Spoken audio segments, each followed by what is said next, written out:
I kind of want you to consider these three words. Immigration is the one that we use constantly, but the other two people don't often consider it very much. To me, those are the most important aspects, actually, of the three components. So, if anything, I would like you to go away from this, this period with me with those three things in mind, and think about the differences and how it applies to the individual. What I'm going to do is to go through my own life as a person in those little bit, from those three aspects. And I would like you to talk as much, interrupt me if you want to ask a question and all that. And I'll go through my life story rather quickly. Well, not too quickly. This is my family in around 1910, I think. And they were on their way to Europe. My family was from a bunch of revolutionaries at the end of the Chinese Empire.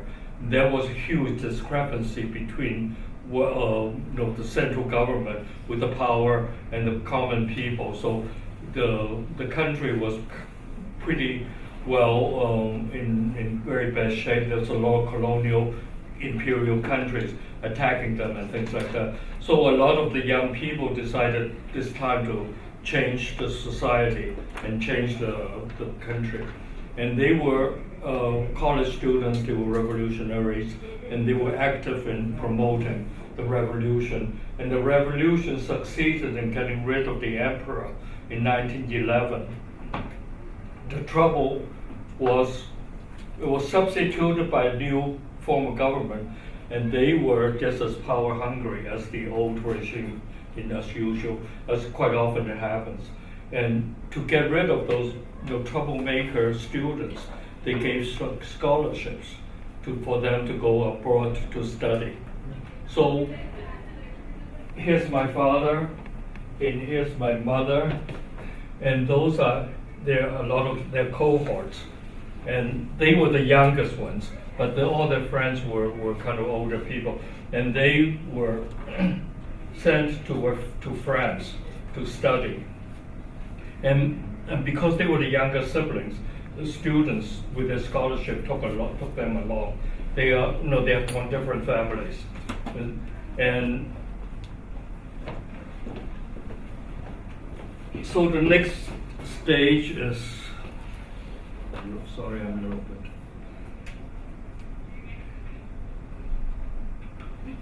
Okay, this is when they're in Europe. You see the difference between the way they're dressed.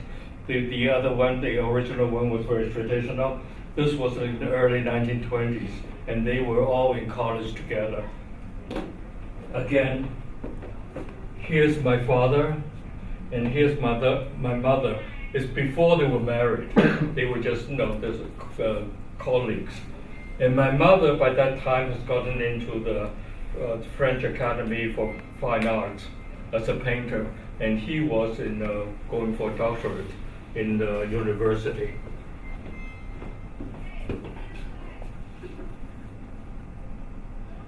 And it's kind of interesting, their attitude, even just very quickly to show, Here they are being very Chinese, and here they are being very Westernized even in their postures. They picked on in Chinese you usually stand like that still, and in the West you're individual and you get on. Like my father grow his hair long in a very romantic way, and people look at us sitting there with a hat. It's a kind of like a posture of slight arrogance, not in a bad sense, but the knowledge of oneself that the West has imposed on. This is a few years later, they were getting married. And again, here's my father, within his tuxedo suit, and my mother in her dress. and everybody almost were all in Western dresses of 1920s, and except for this lady and not this guy. He's good posture for her. And I think that's one thing you learn as a Chinese.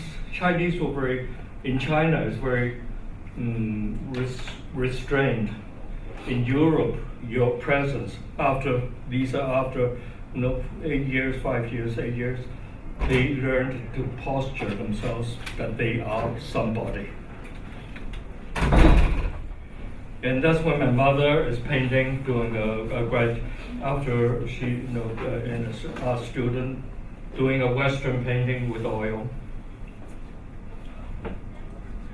And here's my father. A few years later, he became a kind of pretty well-off politician, and he's very proud of his car, and obviously it's an American car, and he has maintained all his beautiful suit, beautiful hat in front of his beautiful object that he owns.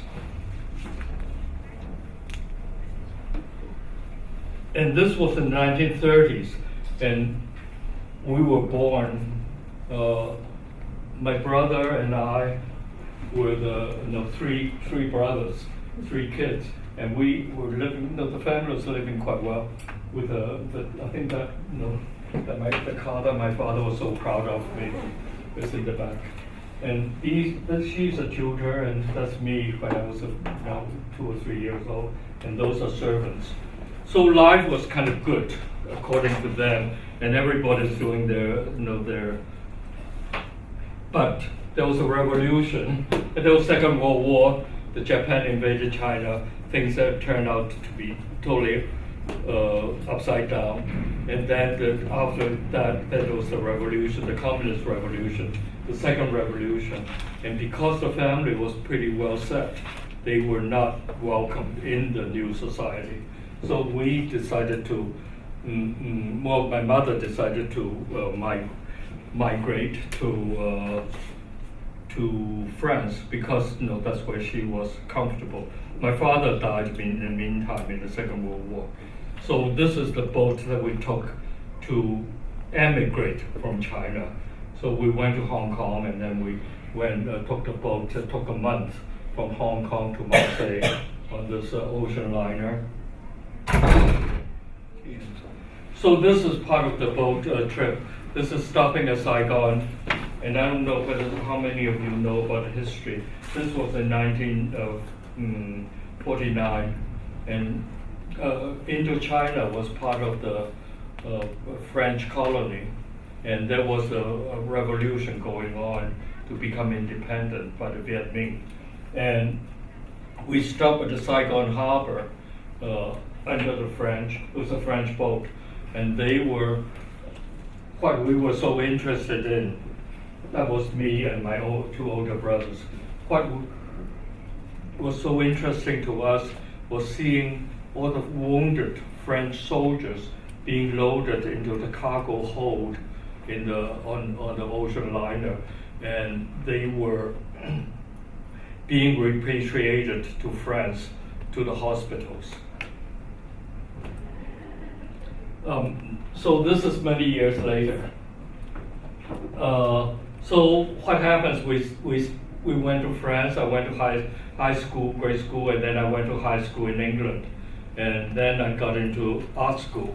And in Europe, art schools are pretty free. You don't have to, sign in, sign out, or anything like that. So I didn't like London very much. It was cold and miserable a lot of times. So every time something happens, the cold weather comes, I would cross the channel and go south to France, and the living was much better in France. And then I would hitchhike over Europe, and one time I was hitchhiking in the Mediterranean island of Corsica, and it just happened that a British film company was making a movie about Southeast Asia, a rebellion in Southeast Asia, and they saw me. They were importing a lot of Vietnamese people from south of France, and they saw me, and I could speak English. they were totally delighted and hired me as a communist soldier as an extra in a movie. So my big role is to capture this movie star, Peter Finch, as a hero, and I held him and put him in, throw him into a jail. So what I'm trying to say in all these things is life is very strange. It crosses in many different ways, and what you take on from what is given happening is actually the person who's running the thing has the initiative to do whatever one needs to, and that I find that the most important aspect. And it was a lot of fun. I was on location for like 2 months, and what was not shown here is inside this pocket. It was 1958 or something, and I was reading the philosophy of existentialism while I'm waiting for the people setting up all the cameras and things, so I'll be reading that. So this again is many years later. This was, the previous one was just, I was only person left in Europe of my family. The rest of them has migrated to America. So I was, then they stopped the funding for me to continue hitchhiking and all that. So even with a little bit of money, I had to come to America. So it was slightly reluctant, but okay. And yes. Why were you reluctant? Because I was quite happy being an artist in Europe. And I was assigned into an art school in America, the Boston Museum School. I wasn't doing very much. I must say I was not doing much. I was drawing a lot, but not being a true artist either. But it just, and also hitchhiking for a couple of years was kind of sufficient. And home is kind of nice. My mother and brothers are here in Boston. So I came, and I went to the Boston Museum School. Did through a couple of years and graduated, and then ran for a competition. They have a traveling scholarship that was, the top prize was $4,500, which was in 1961. So it's actually about almost like 40,000 here now. So I got the top prize. The only requirement is that you have to leave the country and go to anywhere in the world as long as it's not in America. So my idea was I wanted to go to India. And that was a little bit before all the fashion for going to India with all that.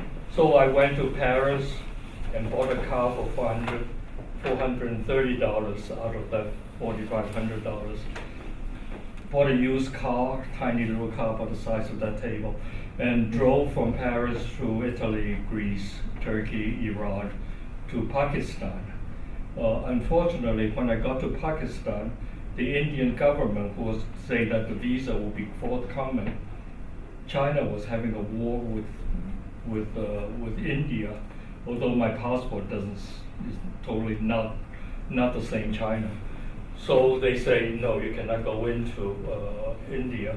So I decided to stay in Pakistan for most of the part of the trip, 10 months. I rented a place in the mountains, and when it was very hot in the plains, so I rented a place and then I painted some, but just visiting, connecting with people. All through the trip I was Iranian. You just live in tiny little places and connect with people. And then I decided to hitchhike around Pakistan. And this is one of the things that I hitchhiked, got a ride on. It's a truck. Actually, my knapsack is still, you can still see it up on top of the cab.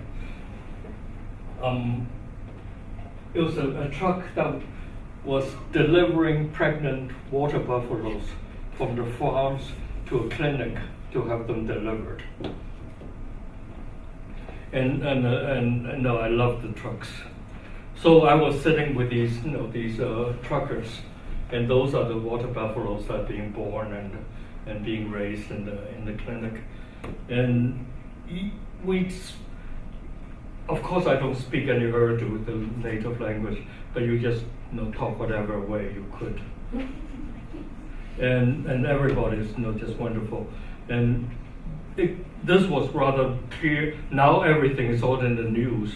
It's like where Bin Laden was assassinated, and at the border of Khyber Pass and all that. That was right near there. But it was peaceful at that time. It was pleasant. But then I came back to America. But you cannot, as an artist, you can't make much living.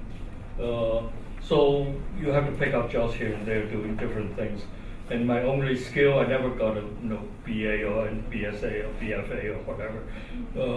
So at that time, what we had after got a diploma at the art school is you're just an artist, and you don't have any degrees, you can't get any jobs anywhere, and so my only skill is painting.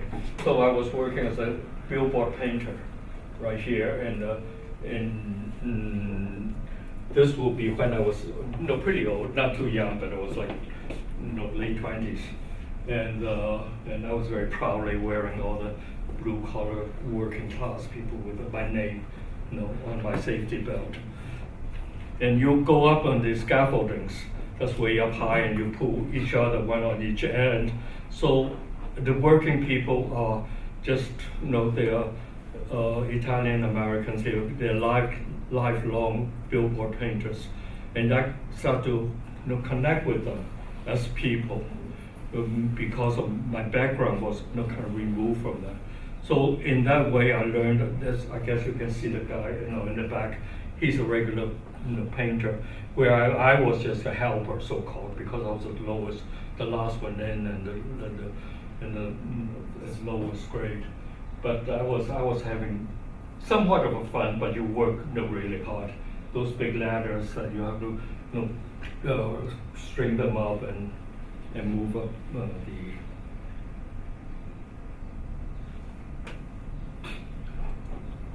And then I worked 1 year as a billboard painter. I couldn't take it anymore, I must admit. So I became a union movie projectionist, working at the movie theaters. And that's much more pleasant because they run these movies for 2 hours, and inside the thing there's a union job.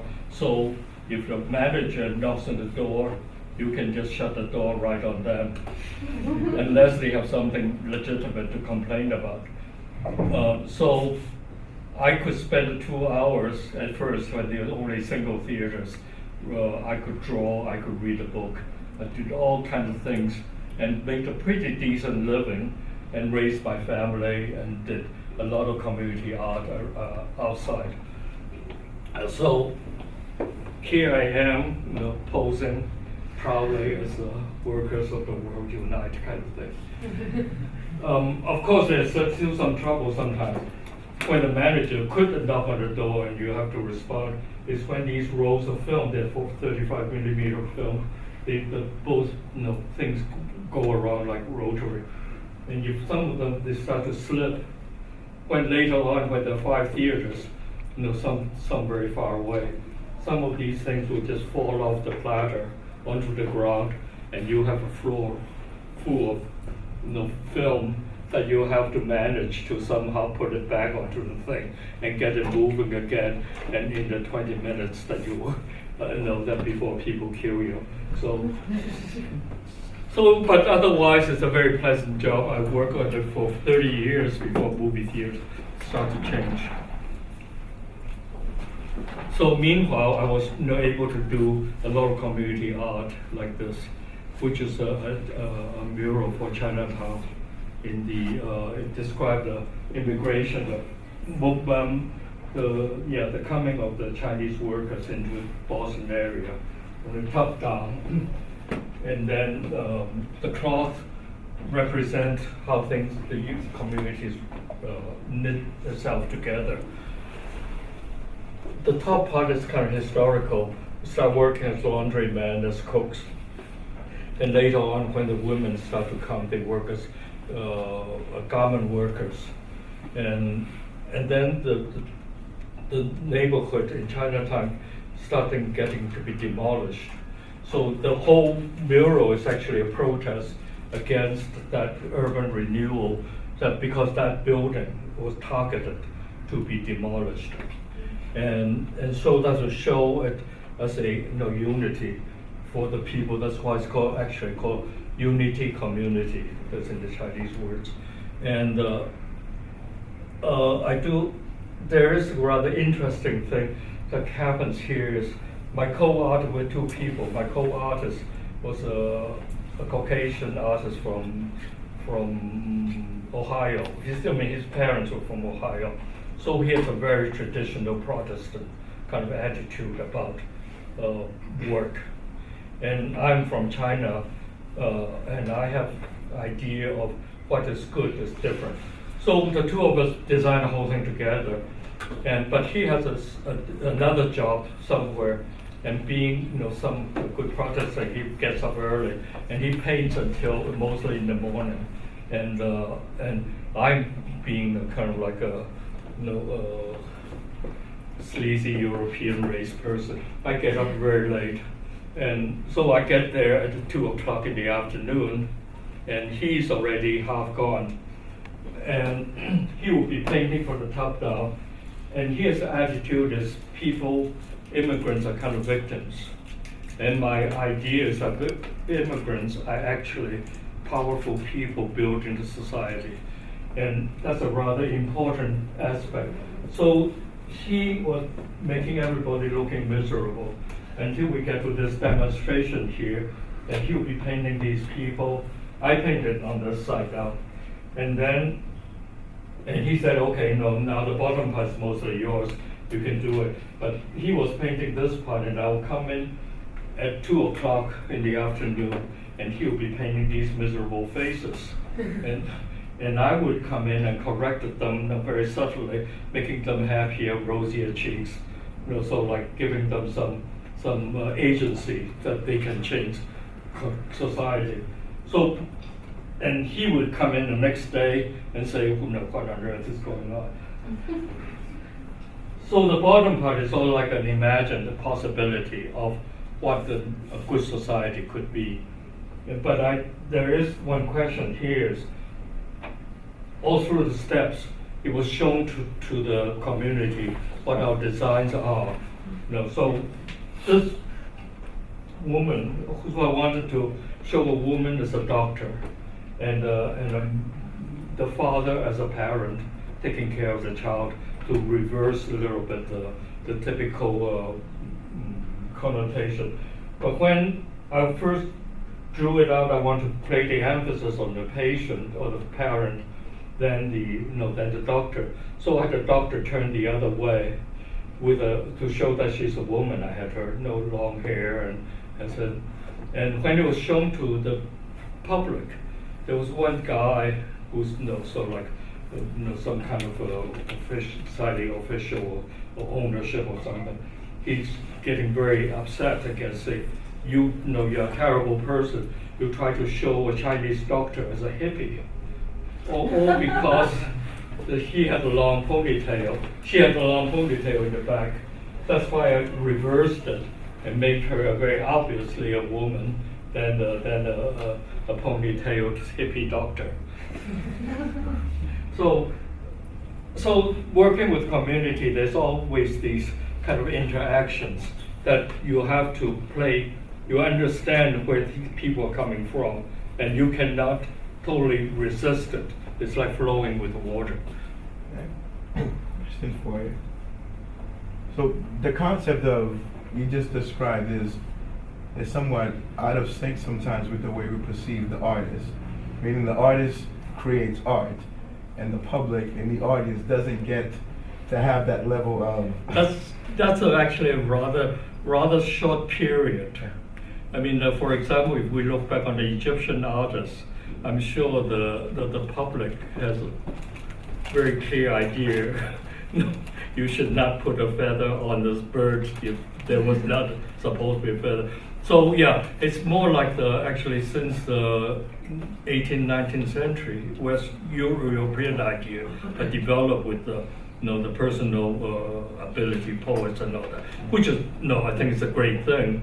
At the same time, I think artists developed that arrogance of saying, if you destroy my art, you are, you're evil kind of thing. But there are things that, this mural is demolished, so I can't say. So working with, especially with the community, I think of myself as expression, as an instrument of the community to explain this is all done through communication with groups of people, what they would think is important.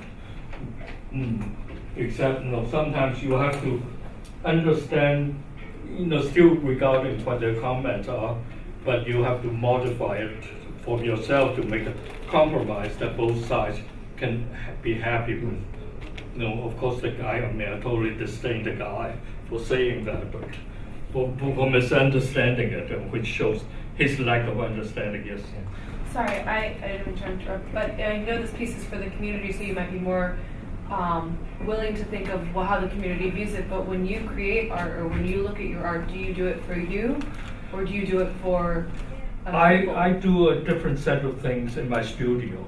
Right. That is for me, that they are 4x8 paintings still about immigration, but nobody can say anything about it until when I show it, they can criticize it as being good or bad. But yeah, that I don't have any pictures to show that, but there's some later on after I can show you. Yeah, there are, and I can spend like something like this. There's only 2 months I can do top to bottom, and they have to be applied in such a way that will can be effective.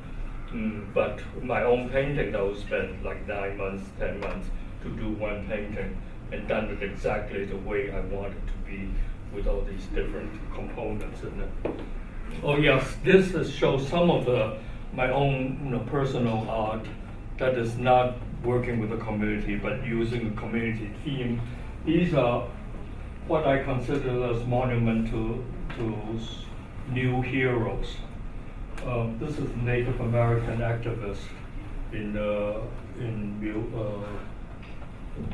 Sioux Nation, and so I interviewed her in the oral history way, the same as I was doing over with oral history.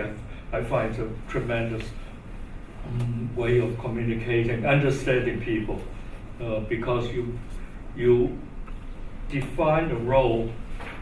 The interviewer becomes a kind of a non-person, and by having an oral history, that person, the subject, meaning the subject in many different ways, is the control agent who can tell you whatever you would like to hear, and they can express themselves as they are. Whereas conversation, if we have a conversation at Starbucks, you cannot cross those lines. Whereas in interview, there's an understanding that they're going to review to you what their deep meanings feel like. So these are 4 heroes that I make monument to. And she has, like she was talking about, her dream shirts, all these different shirts that that protects her. So these are represented. So there's a picture of her as well as what is in her head. They're called outside, inside. And this is a Chinese activist. Her mother is a garment worker, and she went to Harvard and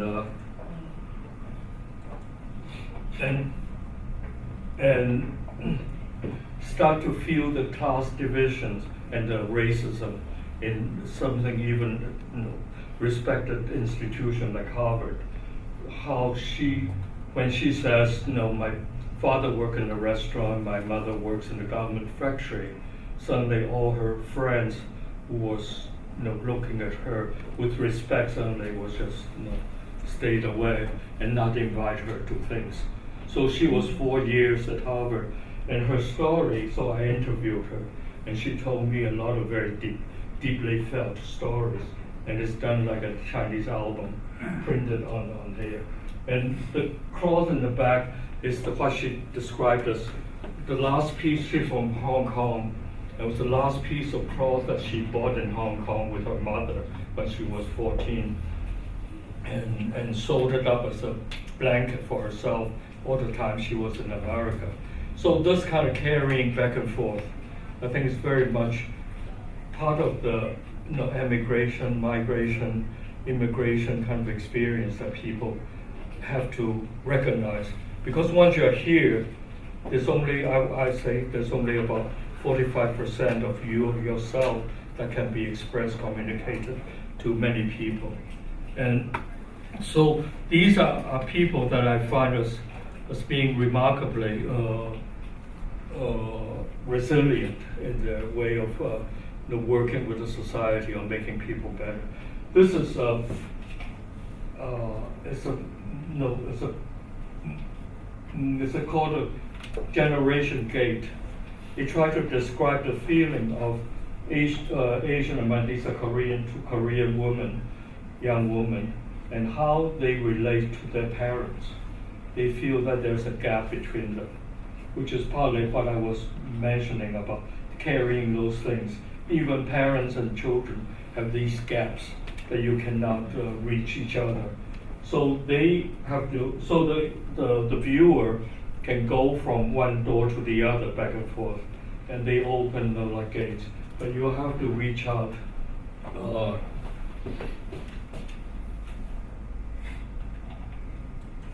across. These are the parents, and those are the same little two girls when they were children. And they are, look at the faces, the way they're dressed. They are, they're totally, they are Asian. Every culture has their like I mentioned earlier, when my parents moved from China to Europe, they put on these airs. Every culture has its own air that you go from the other. And when they were dressing up like those people, they cannot understand, many of either side cannot understand each other. The next few, I'm just going to do it rather quickly, is to show that actually being an artist sometimes do get kind of like interesting things, big things going. This is, I got a commission to do the outside of Boston Arts Academy, Art School for the Arts, behind Fenway Park. And this is, my idea is that to use bronze and stainless steel 4x8 polish, like mirrors, to decorate. The building is quite ugly, and to decorate the building, to express all the different feelings of the people who are going into it. The bronze meaning that they are, it's like all the art history, several millions of years of art, people making art in caves and things like that. And the mirror image is like the open blank space that the student, once they go in, they are allowed to get out and create whatever they want to create.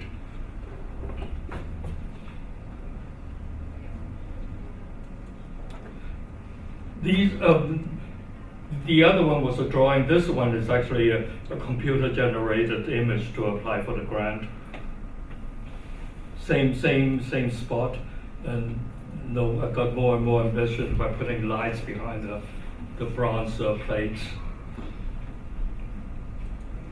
And this is one of the, it's a goddess, it's a rain goddess from an African cave, about rains coming down, and the goddess is like the sky, overlying, representing the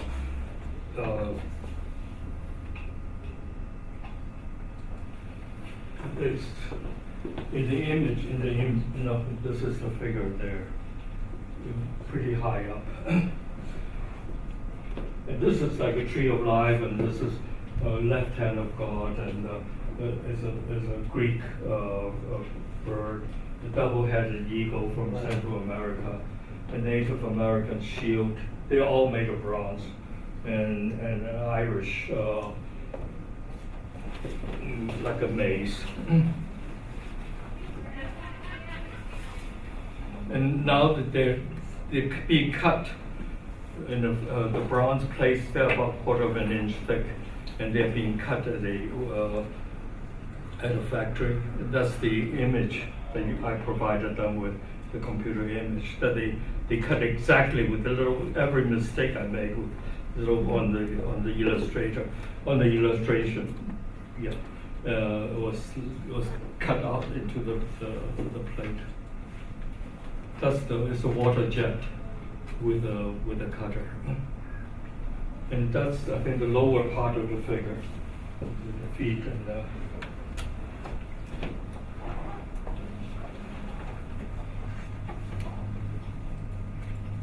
that's a close-up of the thing.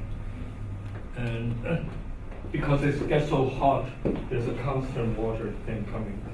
So the track is going along like this. It's amazing to see the capability of the things. They're lifting it off. Now they're loading it into for shipping. Those in the back, I think, are the leftover of the bronze plate. These I'm getting it bronzed at a place, at a helper with me. And these are doing the stainless steel plates that the man is using a torch on. And these are when it was being installed into the building. It's a 3-story building, so it's quite a lot. It still has a plastic, protective coating on it here. Those are peeling off a little bit, and these are the bronze figures. It's right behind Fenway Park, so the sun, when it shines on it, sunset kind of shines on it, and the mirror stainless steel kind of reflects whatever sky. If it's a gray sky, it will be gray, and if it's a blue sky, it reflects the blueness. And that's the shield, and that's a horse from England, on chalk carving, and that's the the rain goddess.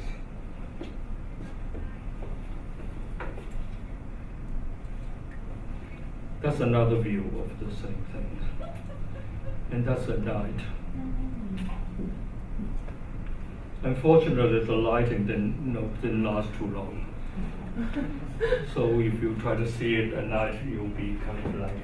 But this was during the World Series, so all the light is from the ballpark shining onto the building, and the reflections on the stainless steel was quite amazing. But that's it, and I think I'll just I talk a lot, and it's all about what I do. But I would like for you to kind of interchange with me some things about how you feel. Mostly, I would like to hear not so much necessarily your reaction, but how you would take it from here. What I hope for is that one's life can always actually I have to show you that.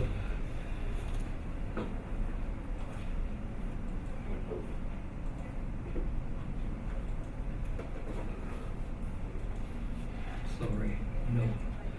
Well, one of the figures in the way down at the corner here, right here, is called "You Can Always Undo Your Mistakes." It's from an African embroidery. It's two birds facing each other backwards.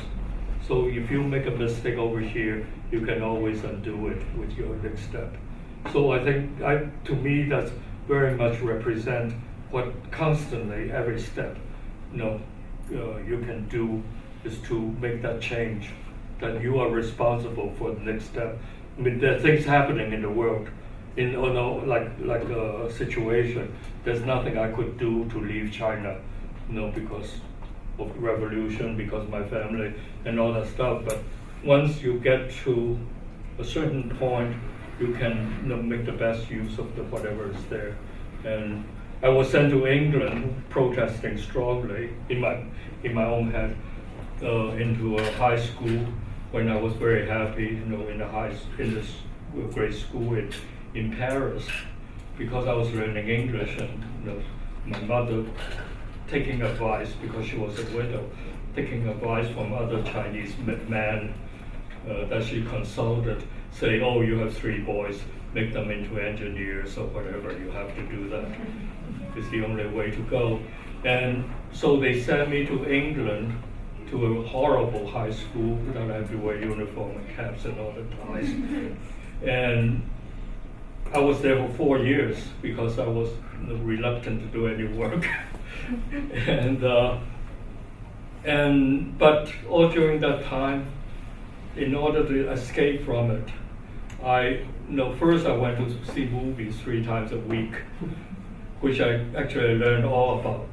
This was the best period of American Hollywood movies, so I learned all about movie aesthetical movies without seriously thinking about it, but just because of understanding the story behind it. And then from movies, looking at the movie stars, following the movie stars, I got to see, I don't know whether you're familiar with Richard Burton playing Hamlet in a live theater. And I went to see it, and the Hamlet, suddenly the Shakespeare changed my whole attitude about everything. And I went to see it 10 times in a play. And that moved away from the movies, Hollywood stupid movies, into Shakespeare's eloquence and learning the language, just to be away from the high school. I'll go to, takes an hour to drive from the school place to the theater, the Old Vic, on the rickety bus. But that decision, one thing can affect the other, but all those decisions is somewhere along the way you can make. I think everybody has that kind of quality to do that, and that's the thing that I was most remarkable on, both that you can always undo your mistakes, but also at any moment you can also make great things happen.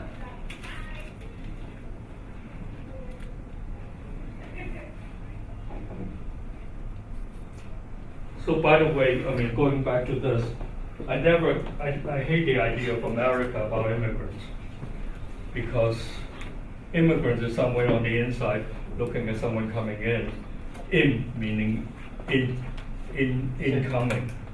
It's like when people are at war, they say incoming. The bomb is coming up. So you're always looking at the cannonballs. So you look at it, incoming something is always alien and threatening and all that stuff. So I never considered myself as an immigrant in America.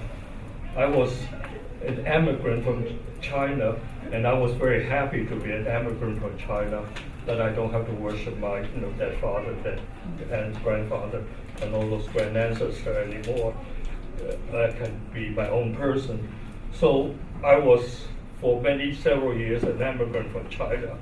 And then I was even much happier, hitchhiking on water buffalo trucks and things like that, being a migrant from place to place. As a migrant, I can pick up what I want from China, from Europe, from Iran, from Pakistan, all these things, but I'm not committed to any of them to say that I have to be this way or that way. I think again that I feel that anybody has that moment of being, one can be a migrant floating between worlds. Will be really kind of like, will make the world, and we are all migrants together, and we can always go to each side of each other and connect up. I guess that's it. You have a question here. You raising your hand. Oh, I was just curious as to why art. I think a lot of people do art, and I'll branch the question saying, but a lot of people do art for different reasons. Some people it's therapeutic, other people it's to have a continuous conversation. But what is art for you? How do you like to use it? Not therapeutic. Art I think is, Mao Zedong said revolution is not a dinner party, and I think art is also not a dinner party. You have to go in pretty deep, and you have to be both deep and also open to not just people but outside So that's why when people say, you look at the flowers, some people paint beautiful flowers, but now there are also a lot of watercolor classes when people paint flowers. There's a big difference between that artist who paints the beautiful flower at one time because of total engagement with the object that is outside of oneself, and that flower represents. So I don't paint flowers, and I would not bother very much with painting flowers. But I respect very much if someone can really concentrate in painting the flower is just a metaphor for something else, like everything. Face. If I do a portrait of somebody, I would say that face is a representing of something else that is inside me that I value as being something beautiful, kind of thing. And that beauty should be communicated to someone else as being important. For the mural that you created alongside the white man, so did you know how you said that for his section he would always kind of make it seem more sad, or like this idea that they were victims to some Right. degree, and you would change it. Did you ever ask him like maybe why he viewed it in that type of way? We had arguments sometimes. And he has a very legitimate thing, because he comes out of the old left idea that workers suffer and people suffer, and we change the world by moving people out of that suffering into a better world, which is in a sense is a kind of Christian idea too. But I come from a kind of a Taoist, I'm strongly anti-Confucian, by the way, which is a kind of worship for your order of society. I'm a kind of a Taoist that is, by doing nothing you accomplish everything. So by instigating a certain kind of mindset that is moving towards a certain direction, that can be achieved, by moving toward it.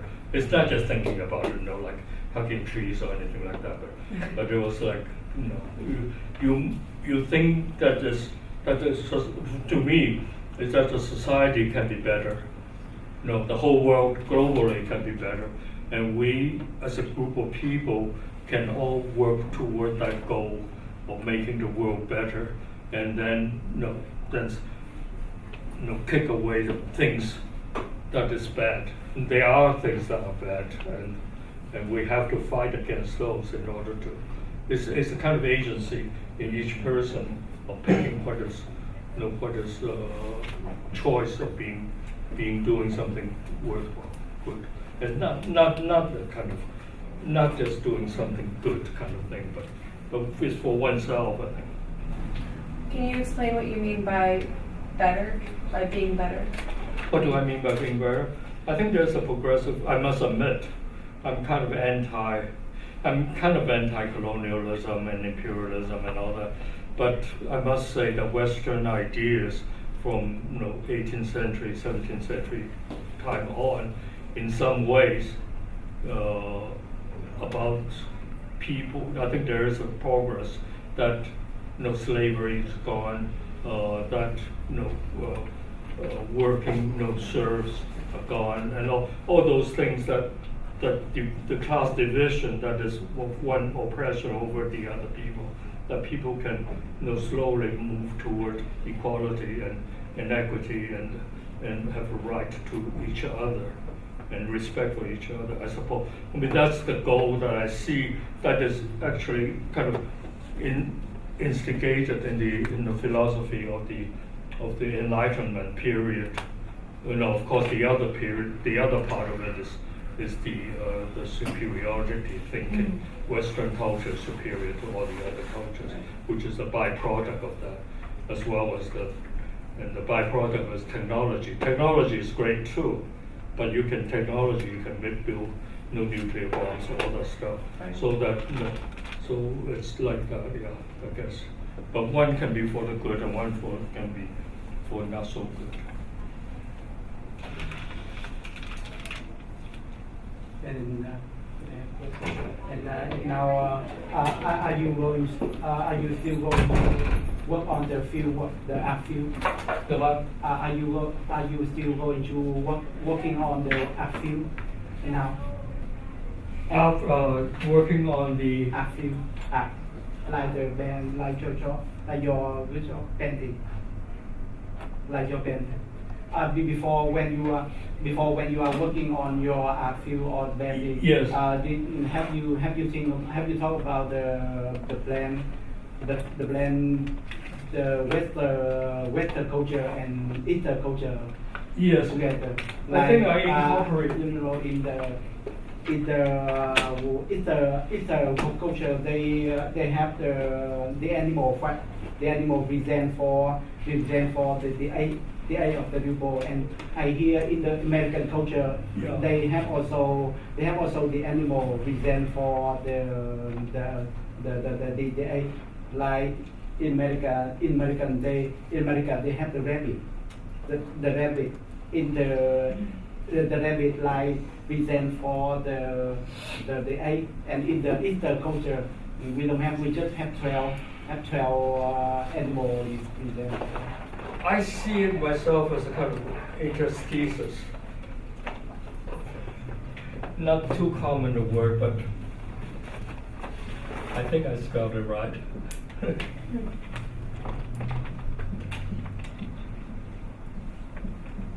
Is that correct? Somebody knowing language. It's like the space between things. And I think almost everybody is in that space, especially immigrants. We are traveling in that tiny space between one very solid culture of one sort and another solid culture of another sort. But we are able to navigate both cultures, which is the advantage of being in that position of being an interstices person. And because we understand both languages, or 3 or 4 different languages, we can actually navigate those things into a much better world of picking out what is good, what is beneficial, and to reject those. We're not stuck with the bad things of for example, Christianity. And we can select a good thing of Christianity, just like I can refuse the bad things of Confucianism and pick out some of the good qualities of respecting your family and getting everybody together and all that stuff. But so that by being accepting both sides, actually we are in great advantage. That's why the people who are down on immigrants don't understand. By being multicultural, bicultural, multicultural, we're actually going through all these possibilities of creating a new society. I think that's the thing. And we amazingly, almost progressive whites and people of color almost universally have many agreements on what is a better world. Except for few people in the power position who are constantly trying to negate that. If given the free rein, I think a lot of people would actually move toward a better world that's equal, let everybody make a good living. I mean, it's amazing how many people want to have a good life. Do you think that, because there's immigrants that can come from any place, if you just migrate to a different area, come from wherever you come from, you can immigrate here. But do you think it's different, obviously across the board? And do you think every single person who immigrates feels that that limbo part? And also, I was gonna say, do you think that for your family personally, their educational stance helped when you guys came here to be able to kind of become customized to how it functions here and fit better into society based off of your educational backgrounds? Yeah, I think that's the trouble. A lot of immigrants to America, to be realistic, they're all decent people, but to a degree they're often the lowest. Actually, That's a very funny thing. Because the reason I started the Pilgrim Father illegal census, I had a big argument with my wife, who is a Caucasian. I said, no, she can trace her ancestor way back to the Mayflower kind of thing. Mm-hmm. I think all those people, they're just riffraff. And she got very offended. And I say, no, to prove it, I'm going to make a piece of art about they're just as illegal as illegal Chinese.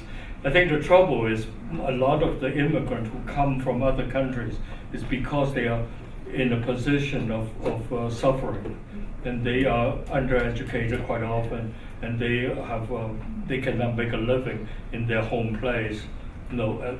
Aside from trauma like Syria, that's totally getting destroyed. I was in Syria, but it was a beautiful country, and all the people coming here so the people coming here reluctantly, how they end up here, they need to be elevated, not in the best sense, be educated in such a way that they will, relate into thinking about things in a progressive way. I think because it's that lack of education sometimes. You're so consumed with making a living. I mean, again, it's like that person that I interviewed, the Chinese undocumented worker. I mean, all his values are pretty bad in many ways, and I had to make some part of a value judgment, which as a oral historian I'm absolutely not allowed to do, but and to say that he could be a better person, and that I think that's why school like this is so wonderful, is that people are getting to think. When you think through things in a way that have many information from all different sides, generally I think we move towards something that is good. My second question that kind of piggybacks off that, like murals, like the one that you made with the realities of how the future could be if we, came together on that same page to be in that progressive form of more of an equal level, and articles that people could read, or there's a whole bunch of different images that may show that kind of light. Do you think that can be miscommunicated to the people who immigrate here, and they might think that just with a little bit of maybe educational background here, if they try to build that they'll be in these higher positions, and then the reality is that that's not how it is all the time. There's a lot of roadblocks. I think people who immigrate, they're very realistic of possibilities. I mean, nobody's going to be fooled by my paintings of a dream world. I don't think, into believing that America is all beautiful. But they know that their life is, that they have to work 12 hours a day, 3 jobs at a time, and they say they look at it, it may give them some, hope. Yeah, I think that's. To go back to that is the last day of the mural. After I finished the mural, I was on the 4th floor. And sun was setting and it was dark, and I was just cleaning up brushes and all that. It's all varnished, and I just looked out the window and I saw an old woman, older Chinese woman, with 2 bags full of grocery walking by, and she kind of looked up because before that it's been all been covered with the scaffolding, and that was the time the scaffolding came down, and she stood there looking at it top to bottom and reading everything for the pictures. And then she set her bags down and just looked at it like that, and stood there for 5 minutes, just absorbing it. And that was a great satisfaction looking at it. And it represented partly her story and partly her hope too. Thank you. Thank you very much. Check out the exhibit. It's in the library, in which a lot of the information that was shared today, you can actually see it on this in the exhibit as well.